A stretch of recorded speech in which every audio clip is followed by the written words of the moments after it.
Luther Henderson. I'm Robert O'Hara. I'm the director of this.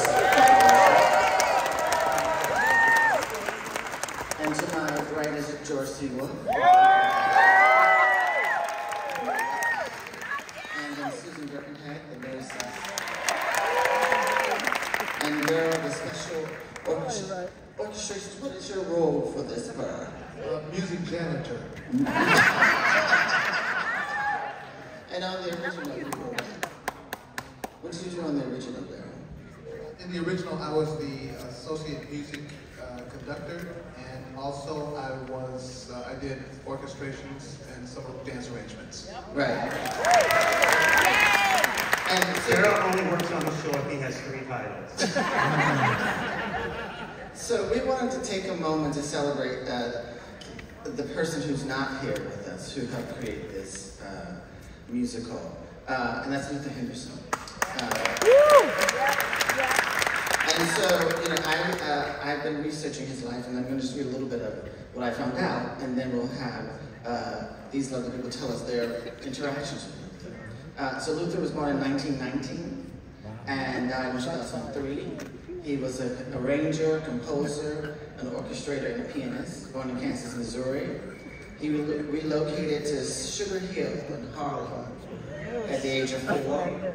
Following a short stint studying mathematics at City College, he enrolled in Juilliard, and he graduated in 1942. And then he was drafted into the Navy for World War II, and became an arranger for the Navy band stationed at the Navy Station Great Lakes. And that ended in 1946. Following the war, Henderson began a long professional association with a number of notables: Duke Ellington, Nina Horn, Jules Stein, Richard Rogers. He maintained a lengthy pre-professional relationship with Ellington. Having been neighbors, he lived around the corner from Duke Ellington. And he became friends with Mercer Ellington. Right? He was over 50 musicals he's been involved in. And so I just want to list some of the musicals, because I think this is fascinating. Play On, Jelly's Last Jam, Black and Blue, Ain't Misbehavin', Nina Horn, The Lady and Her Music, Happy New Year. I don't know. Dr. Jazz, what is that? Hurley, that's it. No Nona Nat, Golden Rainbow, Hallelujah Baby, for which best Funny Girl, That Funny Girl. Yes. Bravo Giovanni. Let It Ride, Do Re Mi, and Little Flower Drum Song. That's just some of the work that he participated in, which was fascinating to me. Daryl, I'll start with you. I wanted to know what was your relationship and how you worked with him, because what exactly does an orchestrator do? An orchestrator is the person that takes the songs and figures out how to make them work on a stage with a dramatic content, so it all works together with what you're seeing on stage. But most importantly is a lot of times you have anywhere from, I don't know, 4 to maybe 26, 27, 28 instruments these days. And you have to figure out what instrument is going to play what, and hopefully, you know, you're creating a sound that actually complements what you're seeing on stage.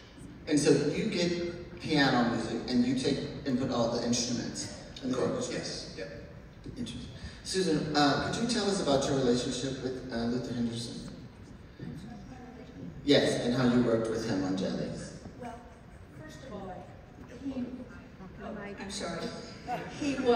Luther was one of the kindest, sweetest, most incredible human beings. This was not true, guys. And brilliant. I just want to say one thing about orchestrations. Luther's genius was, because he was really a dramatist at heart too, part of his genius was knowing how to take music that was meant to be just instrumental music, Orleans jazz, which was a lot of instruments playing contrapuntally, which didn't really sustain a dramatic story. He took that music and he bent it, twisted it, recomposed it, and turned out a theatrical score. In some instances, I mean, we would sit in a room together, the three of us, and we would discuss a moment. George would discuss a moment that he had in mind, and Luther would say, all right, let me think about this, and he would go and find 3 or 4 pieces from the catalog, from Morton's catalog. And it was hard to hear sometimes because it would be very fast and contrapuntal, or it would be very slow, or it would be meant for something else entirely. But Luther could almost see what it was going to be. And we would listen and pick something, and then he would just make a miracle out of it. And he created this theatrical score. And in some instances where the music was missing, he just wrote it, just provided it. But always kind, smart, loving. I can't say enough about him. I just loved him, as we all did. George, did his participation in the musical predate your participation, or did you bring him into the musical? How is it complicated? The first time I met Luther, let's just go back up a little bit. My first job in New York was working on a show called Queenie Pie, which was a Duke Ellington opera. And it was one of those shows, I was brought in to replace the book writer. They didn't tell the book writer that I had replaced him. So it was one of those shows. And I met him and Billy Allen, who's an artist, his wife, in Philadelphia. And that was that. And then it's so interesting because things lead to where they lead. And then Susan and I started working together on another version of Queenie Pie. And we had a great collaboration. And then I did a play called The Colored Museum.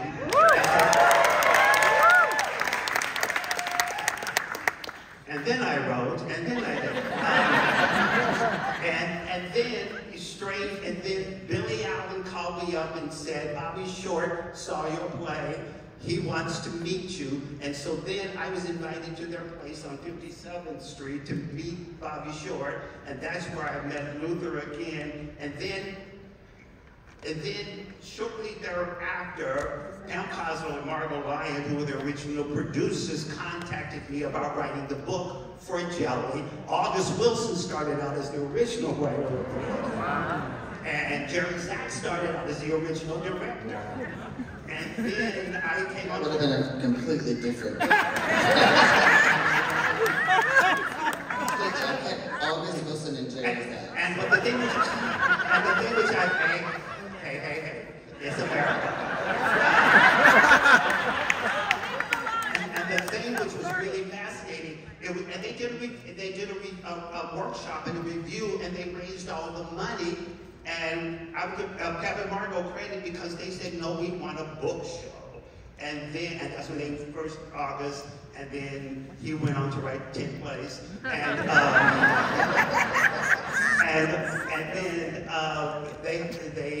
then I became on board as a book writer. And then I worked with Susan, so I said, come on, do this thing. And the interesting thing to talk so much about what Susan had said, we worked with a guy who was a Jelly Roll Morton purist. Yes. Initially. And anytime you wanted to change anything, they were, no! No! That was the working relationship. And then so when Luther joined, it was like working because musical theater isn't pure. It isn't pure. It's this sort of messy, horrible combination of the purity of ballet and the purity of composition, the purity of this, and they all get together and fight, and then something that involves all of them emerges, and it's sort of hopefully miraculous, and sometimes not, but it's that mixture. So you need an active participant, and Susan and I were wrestling with this telling of the story. We needed somebody musically who didn't say no, but who would wrestle with us, and Luther did that, and did that brilliantly. I mean, the song that the Honeys sing, "Lovin' is a Low-Down Blues," which is brilliant lyrics. The original song is ba ba ba ba ba ba ba ba ba, and then somebody hits a gong. Gong. And that's what it was versus that very sexy, you know, attacking but seductive sound. And that's what ended up happening. It was having not Jelly Roll Morton in the room, but Luther as Jelly Roll Morton, as storyteller, as musician who had worked closely with Ellington, so that degree of sophistication was going on. And Luther one time said that when he was at Juilliard, he decided he was going to become a jazz musician, except for everybody walking around New York City at the time was a genius jazz musician. So he ventured into theater. So thank God for theater, and thank God for Luther doing something. So you want to say something? You want to say something about that? About what? What George was just saying? He's asking if you want to refute what I just said.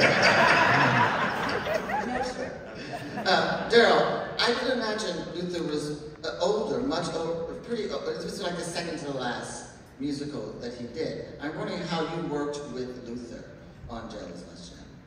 Well, George brought me in to assist Luther because anybody that works with George knows that you need 3 different people working on the music at the same time.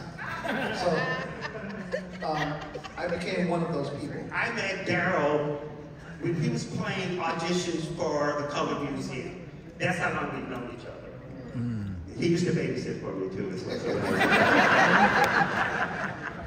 But Luther basically did all the work. I was basically just there to assist however I could. And a lot of times, that was in the early days of a computer program that did music. And I knew that program, and he was using the junior version of it, so I was able to translate a lot of his stuff into the original, into I'm going to say the grown-up program. Oh. And so I became like the liaison between Luther, between the copyists, and sometimes between George and Susan as well. Yeah, but you also did arrangements. You did that brilliant stuff. And That's how you jazz.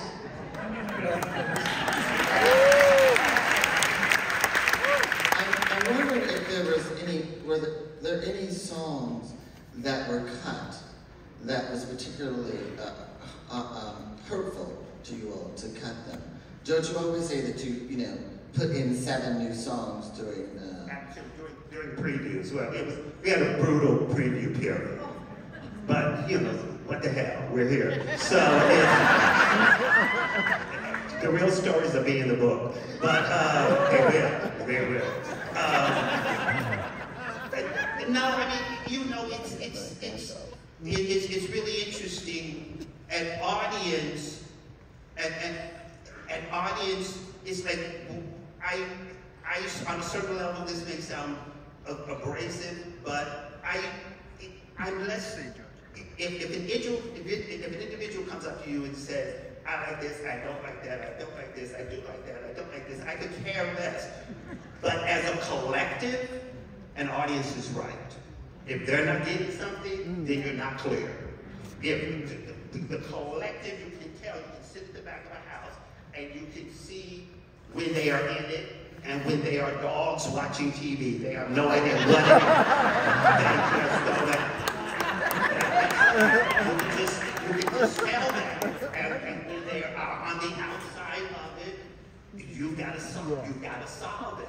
And it could be something that you screwed up earlier, or it could be, and so I I love previews because it becomes kind of, it's brutal, they're brutal and painful and horrible, but it becomes like detective work, trying to figure out. And if something is too complicated, audiences are going to protect themselves from not knowing. They will shut down. So you have to, and Jelly was dealing with complicated things and dark themes and all sorts of other things. So which means it had to be as simple as it possibly could so the audience would keep leaning into it regardless of how many dark corners it went to. And so when we got rid of stuff because it wasn't working. Mabel, Jelly had a wife named Mabel. She was sweet, she was innocent, she appeared in Act 2. After we meet Anita in Act 1, who the hell cares about sweet Mabel? I mean, that was literally, you know, Ferdinand, would you like some more tea? Hell no, get off the stage. And then he ended up back with Anita. So he started up Anita, she was really interesting. We met sweet Mabel. Then we met Anita, and we'll kill off Mabel. Just kidding with Anita. And so that, you know, she had a song, gone, she's gone. And at one point in the set, which Robin Wagner did the set, which people studies said, there were these four or five women at the top of the show who were all in veils. One was Romney Me, one was Anita, one was Mabel, one was his mother. And we kept on killing off people, and the cast started calling it the Veiled Lady Shooting Gallery. And Jelly's mother was in it, and there were things that were rich and textured and wonderful, but at the end of the day, shut the hell up, get off. It really was that. And lovely, it had nothing to do with the actors, it just had to do with the cleanliness and crispness of storytelling.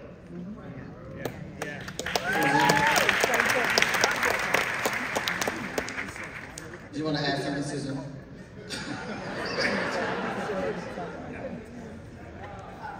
So we're not going to talk about what? What are we not talking about? We're not talking about how beautiful and lovely you are. And that's better.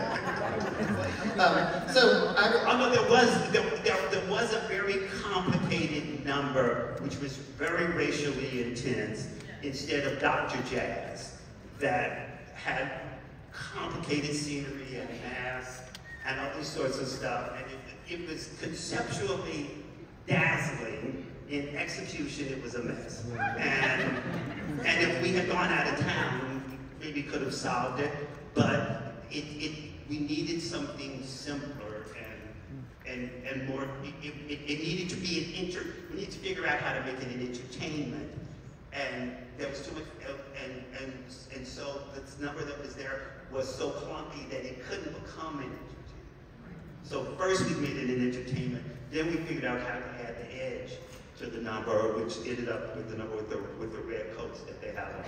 And so you're entertained and sort of horrified and made uncomfortable, but watching and applauding all at the exact same time. So that was the ambition of trying to combine all those qualities into one number. And the other number wouldn't allow us to do it. You know, talking about Luther, it's almost like the history of the American musical, right? And I mean, to go from Funny Girl to this, I'm wondering... To Flower Drum Song, but that's what is amazing about it.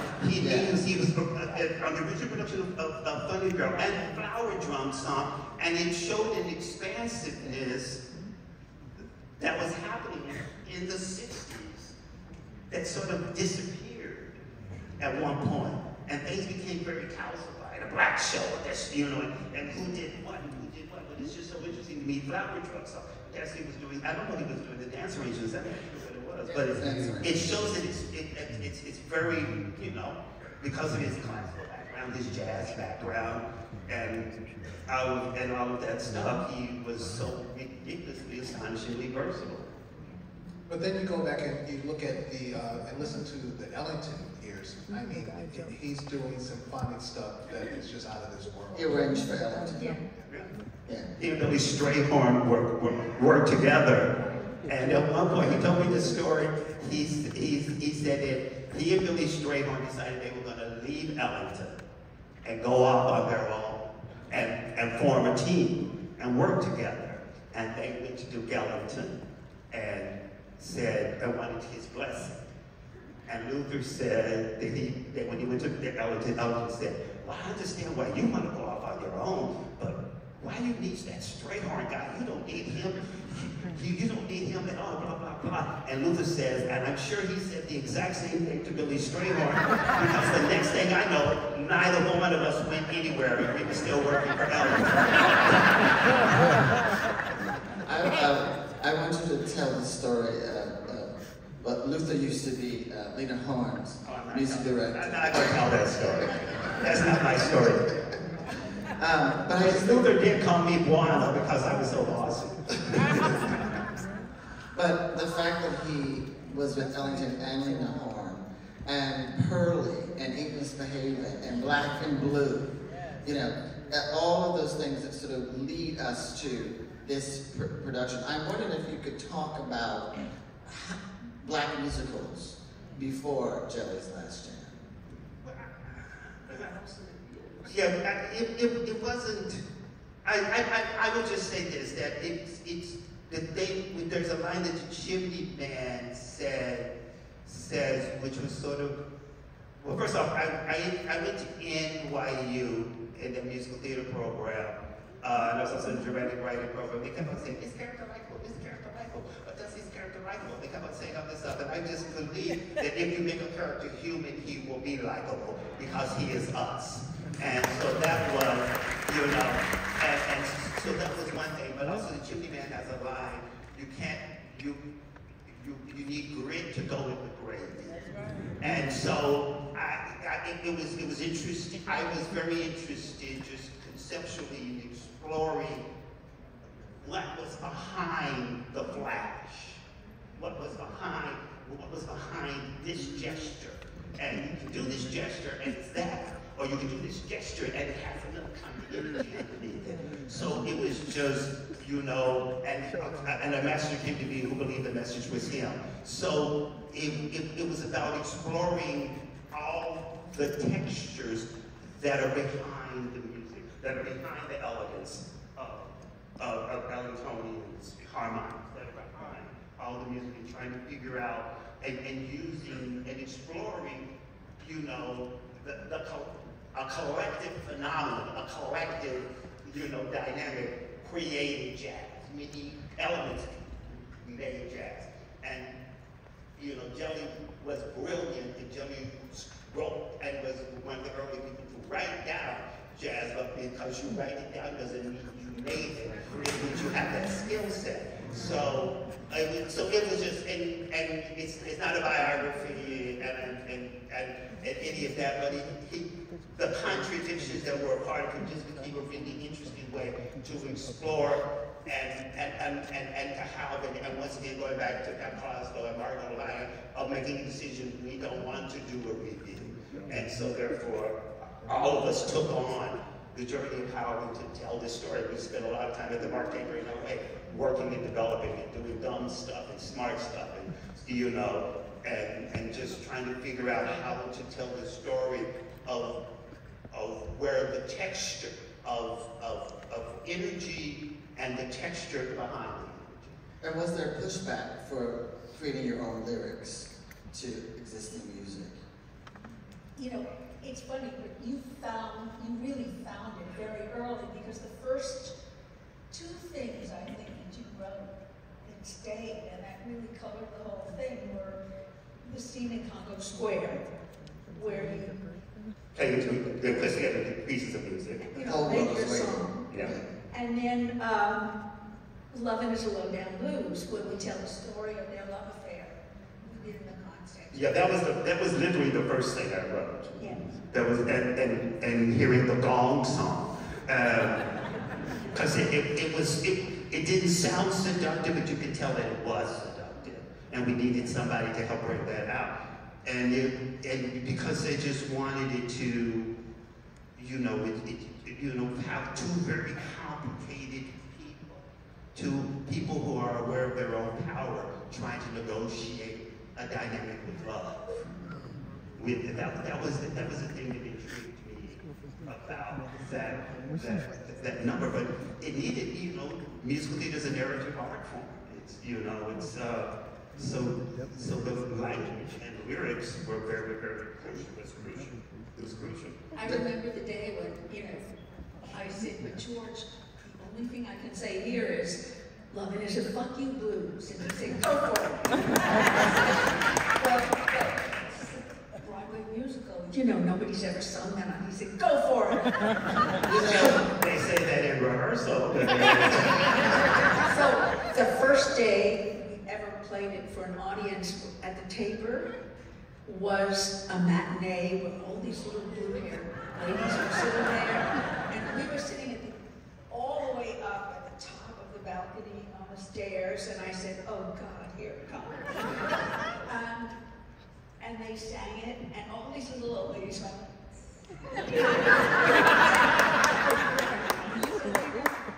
okay. Daryl, is it different to orchestrate pre-existing music as opposed to a new composition? I don't think so. It depends. To me, it depends on what you're looking at on stage. It's that simple. So it's, you know, it's not a matter of what was existing before. The problem with what's existing before is you've got to get it out of your head in order to focus on what's on the stage. And I think the thing which is, over time, I write and I direct, but at the end of the day, I sort of reduced it to being, you know, and this is what I think with Daryl is a storyteller, Susan's a storyteller, Luther was a storyteller, I'm a storyteller. And you know, it's just about, it's about being a storyteller, and you take whatever craft it is that you do, and you tell that story. And so I think that, you know, you asked earlier what orchestrators are storytellers. Lyricists are storytellers. Directors are storytellers. That's what it's about. And that's what's interesting and challenging and painful and demonic about writing a musical.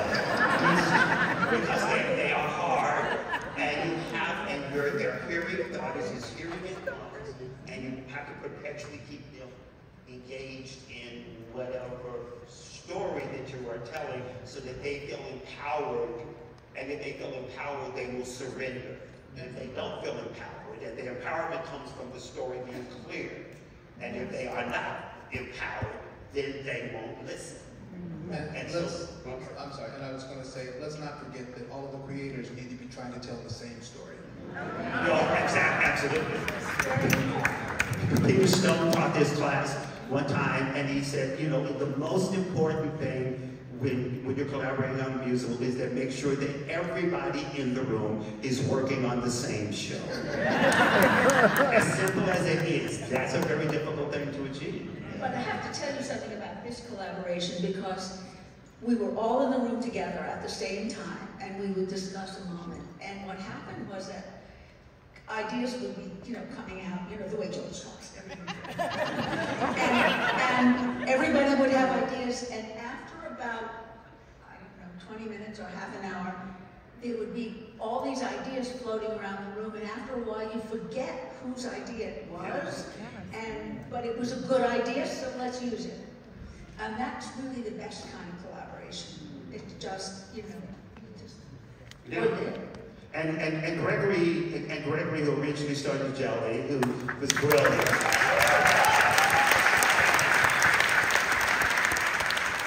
We fought like hell. We did. He and I fought, but it was we fought a lot. But the thing which was very, because what's exciting, but he brought into a room a showbiz savvy. This was my first Broadway show. And so he brought in information that was in his being. It was just completely and totally in his being. And, you know, and sometimes when we would fight, I would duck. And then I go, what did he say? So, you know, so to make sure that it made sense. But it was, in retrospect, it was an unbelievable blessing. It was an unbelievable blessing working with him. As intense as it was, and as challenging as it was, and we came out on the other side, loved each other and all that stuff. But it was really valuable because everybody was bringing forth their best heart and their skill set. And I remember there was one moment when he ends up in Chicago and his band is playing, and he started out with the rural people and they danced behind this deco half moon, and they re-emerged as Chicago people in fancier clothes, which means they had like a 12 count to strip off their clothes, put on a new set of outfits without skipping a beat and reappearing in a different outfit. And I remember one of the people and it was impossible to do it. It was impossible to do it. And one of the people in the chorus, Brenda Braxton, ran out to the house and said, is she here? Did she apply for herself? Brenda? Yeah.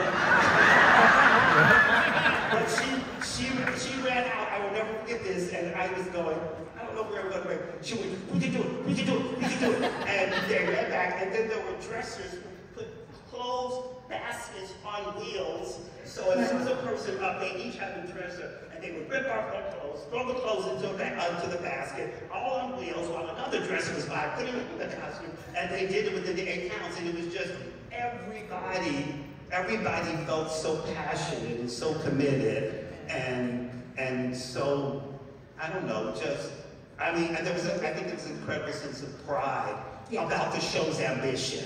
Yeah. And I just remember that, you know, so we're here because of all of us at Luther. We're here because of the original cast, and now we have Robert and this astonishing cast. So it's good. It took long enough to be done again in New York City. I'm being told that we're at time. But Susan, you wanted to add something? No, I'm just... Keep coming back to this. I would just, really quickly, are there people here that saw the original production? That's really fantastic. I saw the original production and it was blown away.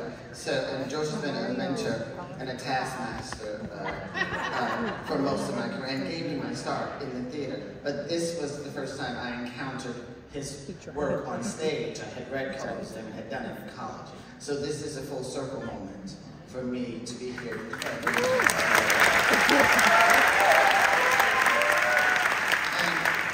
Just quickly, I would love it if you can tell me, each of you quickly, your last interaction with Luther that you know of. I used to go over to Billy and Luther's house, and so, you know, we had drinks, and it was just, as Susan said, you know, he was just the sweetest guy, and they were the sweetest couple.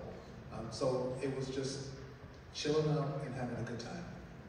Susan? Yeah. And Luther had glaucoma or something when we were in Los Angeles, and he couldn't drive. So he and I went everywhere together. I drove him everywhere. And we spent hours and hours in the car, and of course I got all these wonderful stories. And we would be driving through some very questionable neighborhoods. Sometimes we'd get lost. He would say, no, go to the right, go to the right. And I'd go to the right, and he'd say, I was wrong, go to the left. And we'd find ourselves in some really strange places downtown. And I said, Luther, this is crazy. I'm going to stop at this gas station, and I'm going to ask the weed. He said, no, baby, keep driving, don't. And it was, I mean, we drove everywhere, sometimes in circles. But we formed a bond that was incredible. And I just loved him so much. I can't begin to tell you how sweet, how loving, how generous, how, all of that. Just, I think terrible. And George?